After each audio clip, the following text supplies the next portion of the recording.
Hi friends, आप सभी को हमारे YouTube channel PCM under classes में स्वागत है। तो आज के क्लास में हम लोग फिजिक्स का वीवीआई ऑब्जेक्टिव करने वाले हैं। लगभग 50 सवाल आज की क्लास में हम लोग सॉल्व करेंगे। तो चलिए पहला ऑब्जेक्टिव देखते हैं, जिसमें कहा कि समतल दर्पण द्वारा बना प्रतिबिंब कैसा होता है। तो समतल दर्पण द्वारा बना प्रतिबिंब होता है काल्पनिक। समतल दर्पण द्वारा कैसा प्रतिबिंब बनता है? काल्पनिक बनता है। तो पहला सवाल है, समतल दर्पण द्वारा बना प्रतिबिंब कैसा होता है? तो समतल दर्पण द्वारा बना प्रतिबिंब काल्पनिक होता है। मेरा सवाल नंबर 2, जिसमें कहा कि वस्तु से छोटा और आभासी प्रतिबिंब किस दर्पण से प्राप्त होता है। तो वस्तु से छोटा और आभासी प्रतिबिंब उत्तल दर्पण से प्राप्त होता है। ध्यान रखते जाइएगा फ्रेंड्स, वस्तु से छोटा और आभासी प्रतिबिंब किस दर्पण से प्राप्त होता है? उत्तल दर्पण से। वस्तु से छोटा और आभासी प्रतिबिंब किस दर्पण से प्राप्त होता है? उत्तल दर्पण से। चलिए अब तीसरा सवाल देखते हैं। तीसरा सवाल जिसमें कह रहा है कि अवतल दर्पण की फोकस दूरी उसकी वक्रता त्रिज्या की क्या होती है। तो अवतल दर्पण की फोकस दूरी उसकी वक्रता त्रिज्या की आधी होती है। अवतल दर्पण हो या उत्तल दर्पण हो, दोनों के लिए वक्रता त्रिज्या आधी ही होगा। F बराबर r/2, ये इसका फॉर्मूला होता है। फोकस दूरी वक्रता त्रिज्या की आधी होती है, F बराबर r/2। तो अवतल दर्पण की फोकस दूरी उसकी वक्रता त्रिज्या की क्या होती है? आधी होती है। Option A. कि दाढ़ी बनाने में किस दर्पण का वीवीआई सवाल है ये, दाढ़ी बनाने में किस दर्पण का उपयोग किया जाता है? तो अवतल दर्पण का। ऑप्शन सी, अवतल दर्पण का। दाढ़ी बनाने में किस दर्पण का उपयोग किया जाता है? अवतल दर्पण का। ऑप्शन सी, दाढ़ी बनाने में किस दर्पण का उपयोग किया जाता है? अवतल दर्पण का। चलिए पांचवा सवाल देखते हैं। पांचवा सवाल में कह रहा है कि मोटर गाड़ी के चालक के सामने कौन सा दर्पण लगा रहता है। गाड़ी जो चलती है, वाहन, जिसको साइड मिरर कहते हैं। एक सवाल इसका यह भी बनता है कि साइड मिरर के रूप में किस दर्पण का उपयोग किया जाता है, या मोटर गाड़ी चालक के सामने कौन सा दर्पण इस्तेमाल होता है या उपयोग होता है। तो हमारा उत्तल दर्पण होता है। तो साइड मिरर के रूप में या मोटर गाड़ी के चालक के सामने जो दर्पण लगा रहता है वो दर्पण होता है हमारा उत्तल दर्पण। Option C. तो साइड मिरर या मोटर गाड़ी के चालक के सामने कौन सा दर्पण लगा रहता है? उत्तल दर्पण। चलिए छठा सवाल देखते हैं, जिसमें कहा कि संबंध जो है F बराबर r/2, मैंने भी तुरंत बताया हूँ। संबंध बराबर F बराबर r/2 किस दर्पण के लिए सत्य है? तो ये उत्तल और अवतल दोनों दर्पणों के लिए सत्य है। ऑप्शन डी हो जाएगा। उत्तल और अवतल दोनों दर्पण के लिए कंडीशन सत्य है। उत्तल में भी यही होगा, F बराबर r/2। अवतल में भी F बराबर r/2 ही होगा। तो चलिए अब सातवां सवाल देखते हैं, जिसमें कहा किस दर्पण द्वारा किसी वस्तु का वास्तविक प्रतिबिंब मिल सकता है। तो यह दर्पण फिर पूछ रहा है किस दर्पण द्वारा वास्तविक प्रतिबिंब मिलता है? अवतल दर्पण द्वारा। Option B. तो किस दर्पण द्वारा वस्तु का वास्तविक प्रतिबिंब मिल सकता है? तो अवतल दर्पण द्वारा। वास्तविक प्रतिबिंब किस दर्पण द्वारा मिलेगा? तो अवतल दर्पण द्वारा वास्तविक प्रतिबिंब मिलेगा। उत्तल दर्पण द्वारा कैसा प्रतिबिंब बनता है? तो उत्तल दर्पण द्वारा हमेशा सीधा प्रतिबिंब बनता है। Option A. उत्तल दर्पण द्वारा कैसा प्रतिबिंब बनता है? तो उत्तल दर्पण द्वारा हमेशा सीधा प्रतिबिंब बनता है। चलिए नंबर सवाल देखते हैं, जिसमें कहा कि किसी दर्पण में आपतन कोण हमेशा किस कोण के बराबर होता है। तो ये आप प्रकाश के परावर्तन का दूसरा नियम है, आपतन कोण I बराबर परावर्तन कोण R के बराबर होता है। तो ये प्रकाश के परावर्तन का दूसरा नियम है। तो आपतन कोण हमेशा बराबर होगा परावर्तन कोण के। ऑप्शन सी हो जाएगा। तो आपतन कोण किस कोण के बराबर होता है? तो आपतन कोण परावर्तन कोण के बराबर होता है। Option C. 10वां सवाल देखते हैं, जिसमें कहा है कि एक अवतल दर्पण में वस्तु की स्थिति अगर फोकस और ध्रुव के बीच हो तो प्राप्त प्रतिबिंब कैसा होगा। तो प्राप्त प्रतिबिंब आभासी और बड़ा होगा। Option C. अगर दर्पण में वस्तु की स्थिति फोकस और ध्रुव के बीच रहेगा तो प्रतिबिंब जो बनेगा वो आभासी बनेगा। आभासी मतलब होता है काल्पनिक, और बड़ा बनेगा, वस्तु से बड़ा बनेगा। तो चलिए फ्रेंड्स सवाल नंबर 11 देखते हैं, जिसमें कह रहा है कि प्रकाश की एक किरण जब विरल माध्यम से सघन माध्यम में जाती है या आती है, सघन माध्यम में आती है, जब प्रकाश की किरण जब विरल माध्यम से सघन माध्यम में आती है तो वह किस दिशा में जाती है। तो वह अभिलंब की ओर मुड़ जाएगा। किस दिशा में जाएगा? तो अभिलंब की ओर मुड़ जाएगा। ऑप्शन डी हो जाएगा। तो जब प्रकाश की किरण विरल माध्यम से सघन माध्यम में आती है तो वो अभिलंब की ओर मुड़ जाती है। 12 नंबर सवाल कर रहा है कि पानी से भरी बाल्टी की गहराई कम मालूम पड़ने का कारण क्या है। तो पानी से भरी बाल्टी की गहराई कम मालूम पड़ने का कारण है प्रकाश का अपवर्तित होना। 13 नंबर सवाल देखते हैं, जिसमें कहा कि निम्नलिखित में किसका उपयोग लेंस बनाने के लिए नहीं किया जा सकता। तो लेंस बनाने के लिए मिट्टी का इस्तेमाल नहीं हो सकता। तो ऑप्शन सी। किसका उपयोग लेंस बनाने के लिए नहीं किया जा सकता? मिट्टी का। नंबर 14, जिसमें कहा कि निम्नलिखित में कौन किसी वस्तु का वास्तविक प्रतिबिंब बना सकता है। उत्तल लेंस। उत्तल लेंस एक ऐसा लेंस है जो किसी भी वस्तु का वास्तविक प्रतिबिंब बना सकता है, लेकिन स्थिति के अनुसार बदल भी सकता है। ध्रुव, वक्रता केंद्र, अगर बीच में वस्तु रहेगा तो बदल भी सकता है। वस्तु का वास्तविक प्रतिबिंब कौन लेंस बनाएगा? उत्तल लेंस बनाएगा। ऑप्शन सी हो जाएगा। चलिए 15 नंबर सवाल देखते हैं। 15 नंबर सवाल जिसमें करा कि प्रकाश के परावर्तन और अपवर्तन ये दोनों का सेम होता है, इसलिए दोनों को एक साथ कर दिया मैंने। प्रकाश के परावर्तन और अपवर्तन के दो नियम होते हैं, ऑप्शन डी। प्रकाश के परावर्तन के भी दो नियम होते हैं और प्रकाश के अपवर्तन के भी दो नियम होते हैं। जिसमें कहा कि किसी उत्तल लेंस की फोकस दूरी यदि 25 सेंटीमीटर है तो उसकी क्षमता निकालते हैं। तो P बराबर 1/f इज इक्वल टू हल करते हैं तो 1 मीटर में होता है, ये 1 मतलब हो जाएगा 100 सेंटीमीटर और डिवाइडेड बाय हो जाएगा 25 से काटेंगे 25 4 जा 4 आ जाएगा। तो क्षमता जो निकलेगा वो कितना आ जाएगा, 4 डायोप्टर आ जाएगा। लेंस की क्षमता का ऐसा मतलब डायोप्टर रहता है, इसीलिए इसका ऑप्शन ए हो जाएगा 4 डायोप्टर 4D। तो लेंस की अगर फोकस दूरी 25 सेंटीमीटर, फोकस दूरी जब भी दिया रहेगा क्षमता पूछेगा तो 100 में भाग लगाएंगे, वो हमारा डायोप्टर निकल जाएगा। तो उत्तल लेंस की फोकस दूरी 25 सेंटीमीटर है तो उसकी क्षमता हो जाएगा 4D 4 डायोप्टर। 17 नंबर सवाल जिसमें कह रहा है कि उत्तल लेंस में जब वस्तु फोकस एवं लेंस के बीच रखी जाती है, अब कंडीशन आ गया ना, उत्तल लेंस में बनता है वास्तविक, लेकिन फोकस और लेंस के बीच रखी जाएगी वस्तु, तब जो प्रतिबिंब उसका बनेगा काल्पनिक और सीधा बनेगा, ऑप्शन ए।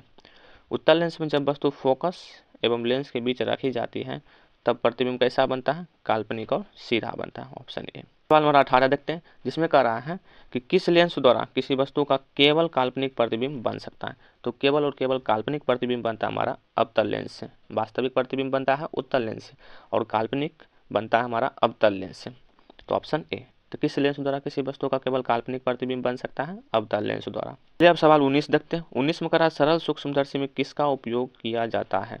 तो सरल सूक्ष्मदर्शी में किसका उपयोग किया जाता है, तो उत्तल लेंस का उपयोग किया जाता है छोटी छोटी चीज़ को देखने के लिए, उत्तल लेंस का, क्योंकि ये प्रतिबिंब बड़ा करके दिखाता है, छोटी छोटी चीज़ को बड़ा करके दिखाता है। तो सरल सूक्ष्मदर्शी में किसका उपयोग किया जाता है, उत्तल लेंस का, ऑप्शन बी हो जाएगा। चलिए अब 20 सवाल देखते हैं। 20 नंबर सवाल जिसमें कह रहा है कि एक अवतल लेंस की फोकस दूरी 20 सेंटीमीटर, तो उसकी क्षमता, फिर वही बात पूछ रहा है, तो 100 में भाग लगाएंगे, 20 से भाग लगाएंगे, 20 5 हो जाएगा, 5 आ गया। लेकिन अवतल लेंस की क्षमता जो होता है निगेटिव होता है, इसीलिए इसका आंसर माइनस में आएगा। अवतल लेंस निगेटिव होता है और उत्तल लेंस पॉजिटिव होता है, तो जब अवतल लेंस की बात किया जाएगा तो उसका क्षमता निगेटिव में आएगा। तो 5 तो आएगा, 20 25 लेकिन -5 डायोप्टर आ जाएगा, डी नंबर, ऑप्शन डी। अवतल लेंस की फोकस दूरी 20 सेंटीमीटर, तो उसकी क्षमता क्या हो जाएगा, -5D। 21 जिसमें करा किसी शब्दकोश के छोटे छोटे अक्षरों को पढ़ने के लिए इनमें से कौन सा दर्पण या लेंस इस्तेमाल होगा, उपयुक्त होगा। छोटा डिक्शनरी के छोटा छोटा वर्ड को पढ़ने के लिए, तभी मैंने तुरंत बताया कि सूक्ष्मदर्शी में किसका उपयोग किया जाता है, उत्तल लेंस का। तो इसमें भी उत्तल लेंस होगा, लेकिन कम फोकस दूरी का उत्तल लेंस हो जाएगा, ऑप्शन डी। तो छोटे छोटे डिक्शनरी के छोटे छोटे अक्षरों को पढ़ने के लिए कौन सा उपयुक्त होगा इनमें से, तो कम फोकस दूरी का उत्तल लेंस होगा। जिसमें कह रहा है इनमें से कौन एक उत्तल लेंस है। उत्तल लेंस मतलब उसका दूसरा नाम होता है अभिसारी लेंस, और अवतल लेंस को अपसारी लेंस कहा जाता है। ये जो अपसारी है ये हमारा अवतल लेंस हो गया, तो दोनों ध्यान रखिएगा। उत्तल लेंस का दूसरा नाम होता है अभिसारी लेंस और अवतल लेंस का दूसरा नाम होता है अपसारी लेंस। ये रहा सवाल नंबर 23 जिसमें कह रहा है कि एक प्रिज्म कितने सतहों से घिरा रहता है। तो एक प्रिज्म 5 सतहों से घिरा रहता है, ऑप्शन बी। एक प्रिज्म कितने सतहों से घिरा रहता है, 5 सतहों से। और देखते हैं 24 जिसमें कह रहा है कि नेत्र लेंस की फोकस दूरी कम हो जाने पर से कौन सा दृष्टि दोष होता है। तो नेत्र लेंस की फोकस दूरी कम हो जाएगा तो दृष्टि दोष हमारा आ जाएगा निकट दृष्टि दोष। सवाल 25 देखते हैं जिसमें कह रहा है कि एक स्वस्थ आंख के लिए दूर बिंदु क्या होता है। तो एक स्वस्थ आंख के लिए दूर बिंदु जो होता है वो इन्फिनाइट होता है, अनंत हो जाता है। एक स्वस्थ आंख के लिए दूर बिंदु कितना होता है, अनंत होता है। सवाल नंबर 26 देखते हैं। 26 जिसमें कह रहा है कि सामान्य दृष्टि वाले व्यक्ति के लिए स्पष्ट दृष्टि की न्यूनतम दूरी, स्पष्ट दृष्टि की न्यूनतम दूरी, ये इसका भी पॉइंट है। स्पष्ट दृष्टि की न्यूनतम दूरी जब भी पूछेगा तो वो होता है हमारा 25 सेंटीमीटर।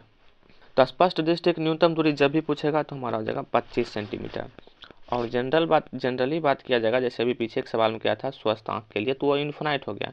लेकिन जैसे ही स्पष्ट दृष्टि की बात किया जाएगा तो वो हमारा आ जाएगा 25 सेंटीमीटर, ऑप्शन डी हो जाएगा। 27 देखते हैं। 27 जिसमें कहा कि स्पेक्ट्रम प्राप्त करने के लिए किसका उपयोग किया जाता है। तो स्पेक्ट्रम प्राप्त करने के लिए प्रिज्म का इस्तेमाल किया जाता है। स्पेक्ट्रम प्राप्त करने के लिए किसका उपयोग किया जाता है, प्रिज्म का इस्तेमाल किया जाता है। 28 नंबर देखते हैं जिसमें कह रहा है कि दूरदृष्टि दोष के उपचार किस प्रकार के लेंस से किया जाता है। तो दूरदृष्टि दोष का उपचार उत्तल लेंस यानी अभिसारी लेंस, उत्तल यानी अभिसारी लेंस से किया जाता है। दूरदृष्टि दोष का उपचार किस प्रकार के लेंस से किया जाता है, उत्तल यानी कि अभिसारी लेंस से किया जाता है। 28 का ए हो जाएगा राइट आंसर।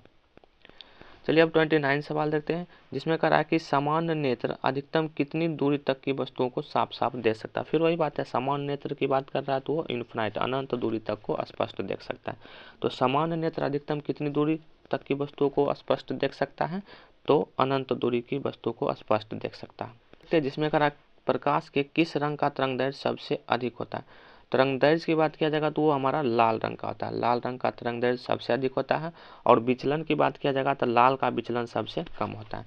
तो विचलन यदि पूछेगा प्रकाश का विचलन सबसे कम किस रंग का होता है, तो सबसे कम होता है लाल का ही, और तरंगदैर्घ्य सबसे अधिक होता है लाल का। तो विचलन कम होता है, तरंगदैर्घ्य अधिक होता है। इसमें कह रहा है कि किस दृष्टि दोष में किसी वस्तु का प्रतिबिंब रेटिना के पीछे बनता है। किस दृष्टि दोष में वस्तु का प्रतिबिंब रेटिना के पीछे बनता है, तो दूरदृष्टि दोष में। दूरदृष्टि दोष में वस्तु का प्रतिबिंब रेटिना के पीछे बनता है, ऑप्शन बी। अगला सवाल जिसमें कह रहा है कि श्वेत प्रकाश जब एक प्रिज्म से होकर गुजरता है तो किस रंग का विचलन सबसे कम होता है। फिर वही बात, पुद्यन विचलन। श्वेत प्रकाश जब किसी एक प्रिज्म से होकर गुजरता है तो किस रंग का विचलन सबसे कम होता है, तो सबसे कम होता है हमारा लाल का। भी तुरंत मैंने बताया था कि विचलन की बात किया जाएगा सबसे कम तो लाल का, तरंगदैर्घ्य की बात किया जाएगा तो तरंगदैर्घ्य सबसे अधिक की बात किया जाएगा तो लाल का। वही विचलन यदि सबसे ज़्यादा पूछेगा तो वो हमारा बैगनी हो जाएगा। विचलन यदि ज़्यादा पूछेगा कि ज़्यादा किसका होता है तो बैगनी का, और तरंगदैर्घ्य कम किसका होता है तो बैगनी का। मैं कह रहा किसी वस्तु का प्रतिबिंब नेत्र के किस भाग पर बनता है। प्रतिबिंब रेटिना पर बनता है, रेटिना उसी को बोला जाता है दृष्टिपटल, आँख के पिछले भाग में। तो प्रतिबिंब नेत्र के किस भाग पर बनता है, तो रेटिना पर बनता है। मानव आंख में किस प्रकार का लेंस पाया जाता है। मानव आंख में पाया जाता है उत्तल लेंस। मानव आंख में कौन सा लेंस पाया जाता है, उत्तल लेंस। विद्युत धारा का ऐसा मात्रक क्या होता है। विद्युत धारा का ऐसा मात्रक होता है एम्पियर। विद्युत धारा का ऐसा मात्रक क्या होता है, एम्पियर। विद्युत धारा का ऐसा मात्रक एम्पियर। प्रतिरोध, अगला सवाल है 36, प्रतिरोध का ऐसा मात्रक क्या होता है। प्रतिरोध का ऐसा मात्रक होता है ओम। ओम का नियम। प्रतिरोध का ऐसा मात्रक होता है ओम। इस नंबर सवाल जिसमें करा विद्युत विभव का ऐसा मात्रक क्या होता है, तो विद्युत विभव का होता है वोल्ट। ओनली वोल्ट, केवल वोल्ट मानेंगे, वोल्ट पर मीटर नहीं होता, वो विद्युत क्षेत्र का हो जाएगा। तो विद्युत विभव का ऐसा मात्रक क्या होगा, वोल्ट हो जाता है। अगला सवाल 38 नंबर देखते हैं, जिसमें कह रहा है पवन विद्युत जनित्र में पवन की चाल कम से कम कितनी होनी चाहिए। तो पवन विद्युत जनरेटर जो होता है उसमें पवन की चाल कम से कम 15 किलोमीटर प्रति घंटा होनी चाहिए। पवन विद्युत जनरेटर जो होता है जनित्र, उसमें पवन की चाल कितनी होनी चाहिए, कम से कम 15 किलोमीटर प्रति घंटा होनी चाहिए। 39 नंबर देखते हैं, सौर पैनल कैसे बनाया जाता है। तो सौर पैनल बनाया जाता है अनेक सौर सेलों को संयोजित करके, मिला के बनाया जाता है। अनेक सौर सेलों को संयोजित करके सौर पैनल बनाया जाता है। 40 नंबर सवाल देखते हैं, जिसमें कह रहा है कि नाभिकीय ऊर्जा प्राप्त करने के लिए निम्नलिखित में कौन आवश्यक है। तो नाभिकीय ऊर्जा प्राप्त करने के लिए हमारा आवश्यक है यूरेनियम, ऑप्शन बी। नाभिकीय ऊर्जा प्राप्त करने के लिए हमारा कौन सा तत्व आवश्यक है, यूरेनियम, ऑप्शन बी। 41 में जिसमें कह कौन ऊर्जा का नवीकरणीय स्रोत है। तो ऊर्जा का नवीकरणीय स्रोत है हमारा लकड़ी, ऑप्शन सी। ऊर्जा का नवीकरणीय स्रोत है लकड़ी। ऊर्जा का नवीकरणीय स्रोत है लकड़ी। 42 सवाल कर रहा है कि निम्नलिखित में कौन बायोगैस ईंधन का स्रोत नहीं है। तो बायोगैस ईंधन का स्रोत करा नहीं है, तो ये हमारा हो जाएगा न्यूक्लियर एनर्जी, नाभिकीय ऊर्जा हो जाएगा। बायोगैस ईंधन का स्रोत नहीं है नाभिकीय ऊर्जा। बायोगैस ईंधन का स्रोत नहीं है नाभिकीय ऊर्जा। इसमें करा है कि ग्लोबल वार्मिंग के लिए कौन गैस उत्तरदायी है। तो ग्लोबल वार्मिंग आप लोगों को पता ही होगा, वो होता है हमारा carbon dioxide, CO2। Global warming के लिए कौन गैस उत्तरदायी होता है, CO2। अगला सवाल जिसमें करा सौर सेल बनाने के लिए किस तत्व का उपयोग किया जाता है। तो सौर सेल बनाने के लिए सिलिकॉन धातु का इस्तेमाल किया जाता है। तो सौर सेल बनाने के लिए किस तत्व का इस्तेमाल किया जाता है, सिलिकॉन धातु का इस्तेमाल किया जाता है। तो चलिए अगला सवाल देखते हैं, सवाल नंबर 45, जिसमें कह रहा है कि जब किसी तार में विद्युत धारा प्रवाहित होती है तब गतिशील कण क्या होते हैं। तो जब किसी तार में विद्युत धारा प्रवाहित होती है तो गतिशील कण होते हैं इलेक्ट्रॉन, ऑप्शन डी। तो जब किसी विद्युत तार में विद्युत धारा प्रवाहित होती है तो गतिशील कण होते हैं इलेक्ट्रॉन। सवाल देखते हैं सवाल नंबर 46, जिसमें कह रहा है कि विद्युत वाहक बल का SI मात्रक क्या होता है। तो विद्युत वाहक बल जिसका हम लोग विभव का पढ़े हैं वोल्ट, सेम इसी तरह इसका भी होता है वोल्ट। विद्युत वाहक बल का ऐसा मतलब क्या होता है, वोल्ट। 47 जिसमें कह रहा है कि जूल पर कूलम किसके बराबर होता है। तो जूल पर कूलम जो होता है वो वोल्ट के बराबर होता है। 47 का भी सी हो जाएगा, जूल पर कुलम किसके बराबर होता है? वोल्ट का। 1 वोल्ट बराबर होता है 1 जूल और डिवाइडेड बाय होता है 1 कुलम। तो joule per coulomb is equal to होता है वोल्ट। अगला सवाल कह रहा है कि एमीटर को विद्युत परिपथ में कैसे जोड़ा जाता है? तो एमीटर को विद्युत परिपथ में श्रेणी क्रम में जोड़ा जाता है। बहुत ही VVI ऑब्जेक्टिव है। एमीटर को विद्युत परिपथ में कैसे जोड़ा जाता है? तो श्रेणी क्रम में जोड़ा जाता है। अगला सवाल जिसमें कह रहा है कि विद्युत धारा उत्पन्न करने की युक्ति को क्या कहा जाता है? तो विद्युत धारा उत्पन्न करने की युक्ति को जनरेटर कहा जाता है, जिसे हिंदी में बोलते हैं जनित्र। तो विद्युत धारा उत्पन्न करने की युक्ति को जनरेटर यानी कि जनित्र कहा जाता है। अगला सवाल आज की क्लास का 50 नंबर सवाल देखते हैं, जिसमें कह रहा है कि विद्युत शक्ति का ऐसा मात्रक क्या होता है? तो विद्युत शक्ति का ऐसा मात्रक होता है वाट। विद्युत शक्ति का वाट, ऑप्शन डी। तो ऑप्शन डी है, विद्युत शक्ति का ऐसा मात्रक क्या होता है? वाट। विद्युत शक्ति का ऐसा मात्रक वाट।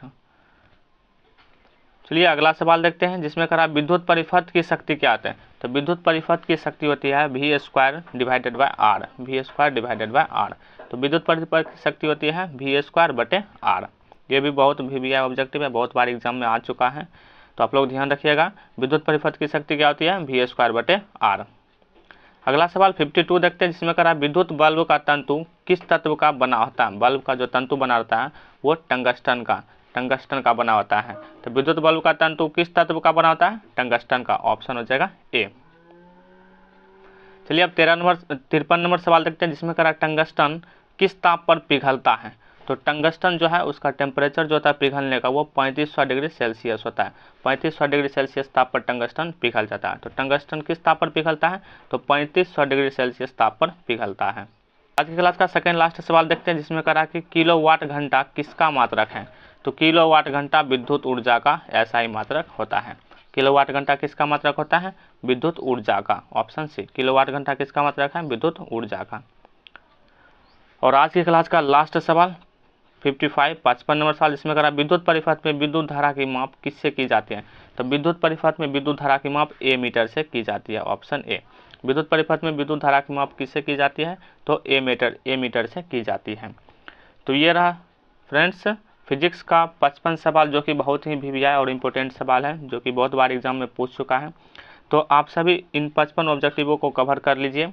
फिजिक्स से ऑलमोस्ट सवाल जो है इससे आ सकता है एग्जाम में, संभावना है। तो आई होप आप लोगों को ये क्लास अच्छा लगा होगा। तो आज की क्लास में इतना ही रहने देते हैं, आप लोग ये सारे ऑब्जेक्टिव को कवर कर लीजिए। अब मिलते हैं नेक्स्ट क्लास में, तब तक के लिए धन्यवाद। मस्त रहिए और मैथमेटिकल सवाल सॉल्व करते रहिए और ऑब्जेक्टिव समझकर याद रखिए। तो आज की क्लास में मैंने 55 सवाल सॉल्व कर दिया। अब लेकर आऊँगा अगला क्लास इतिहास का। तो चलिए तब तक के लिए धन्यवाद।